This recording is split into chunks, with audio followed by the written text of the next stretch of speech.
Well, you know, some people are better than others.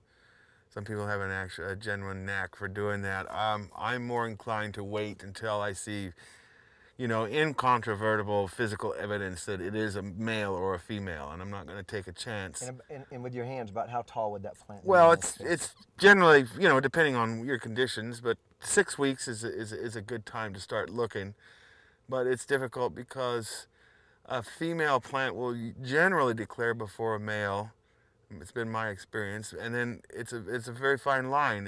Within a day, it can have a hair sticking out, a pistil or whatever, and the next day it's gone. If you don't catch it, if you're not right on it, you're going to miss it, and then it's going to be weeks and weeks and weeks before it's going to show again. Now let me ask you this. Okay, you've got all your plants, you've started them. They're 6 to 12 inches.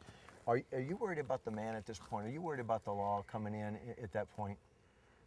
Well, it's always a consideration, and maybe more so then, because in order to get, you know, the right end product, you have to start out with a lot of, you know, a lot of little babies, yeah. So you have, you know, maybe overwhelmed with a couple of thousand to get maybe 200 good.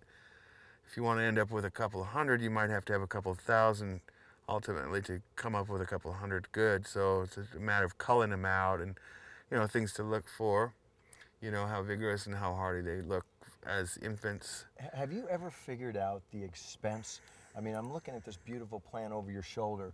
When you think of the cost of the cuttings, if you bought cuttings from somebody else, the medium, I mean, everything involved, the fertilization process through its whole life cycle, it costs a lot of money to grow weed, doesn't it? It's a pretty sizable investment if you're doing it right. There's no doubt about it. Of course, a guy can get lucky too, but it's not been my experience. But it does cost a considerable amount of money from start to finish. Yeah. Now, are there people out there that, let's say, are on a budget where they're using inferior fertilizers as compared to somebody that really puts the love in or goes totally organic? What's the difference between the two? Oh yeah, well, the organic does require more attention, and you know, typically the food is a little bit more costly, and whereas the you know, the what do we call the blues, is things that people are using the blue food on. It's relatively inexpensive, has pretty good results. Like Plantex or Plantex, Peters, Grow More, Peters, all these kinds of things. Water-soluble chemical fertilizer. High nitro, high phosphorus, high whatever.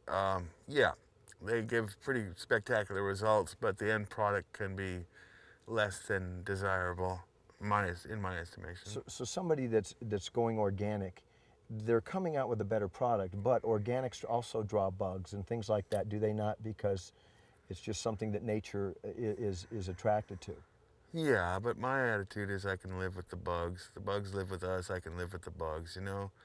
I mean, I'd prefer not to spray any pesticides. I don't spray pesticides just because I think it affects the, you know, certainly the environment, plus, you know, the fact that people are going to be you know, ingesting this product. It's probably not a good idea to. A lot of people out there are foliar feed. They actually, you know, they walk by with a mister and they spray them with a nice organic fertilizer that runs through the leaves through osmosis. Do you foliar feed here? Oh yeah. Yeah, sometimes 3 times a day. You know, a lot of people think of this as a drug thing, but it could also be a medicinal thing. People with glaucoma and cancer, this gives them great relief. And I'll tell you, no expense was spared into making the best buds they could for these people.